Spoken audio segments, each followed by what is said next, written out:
MQM Pakistan کی جانب سے کراچی کے حلقہ NA 239 پر ہونے والے ضمنی انتخابات کے سلسلے میں انصار احمد شیخ اور شارق جمال نے اپنے کاغذات نامزدگی جمع کروا دیے۔ اس موقع پر ان کے ہمراہ مرکزی الیکشن سیل کے رکن زاہد، ماڈل ٹاؤن کے جوائنٹ انچارج جنید خان، یوسف زئی، جبکہ لاڈلی ٹاؤن انچارج سعد بن جعفر بھی موجود تھے۔ MQM پاکستان کی جانب سے حلقہ NA 239 پر ہونے والے ضمنی انتخابات کے سلسلے میں کاغذات تو یقینی طور پر جمع کرا دیے گئے ہیں، اور یقینی طور پر ابھی یہ واضح نہیں ہے کہ انتخابات ہوتے ہیں کہ نہیں، اللہ کرے ہو جائیں، اور یقینی طور پر پھر مقابلے بھی سخت ہوں گے۔ لیکن انصار احمد شیخ یقینی طور پر حلقے کے 239 حلقے کے لوگوں کے لیے کوئی نئے نہیں ہے، یہ چہرہ نیا نہیں ہے، اس لیے کہ اگر آپ کو یاد ہو تو بلدیاتی امور میں ان کی خدمات کو بھی یاد رکھا جاتا ہے، اور یقینی طور پر انصار احمد شیخ حلقے کے لیے قابل قبول بھی ہو سکتے ہیں، اس لیے کہ ان کے کام کو یاد رکھا جاتا ہے، کیونکہ پیچھے ایک قیادت اور پارٹی ہوتی ہے۔ اب دیکھتے ہیں کہ حلقہ NA 239 پر ہونے والے ضمنی انتخابات ہوتے ہیں تو اس میں انصار احمد شیخ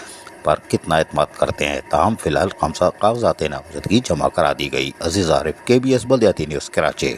ایسی ہی خوبصورت ویڈیوز فیوچر میں حاصل کرنے کے لیے ریڈ بٹن پر کلک کر کے اور بیل آئیکن کو پریس کر کے ہم سب کے سبسکرائبر بننا مت بھولیے۔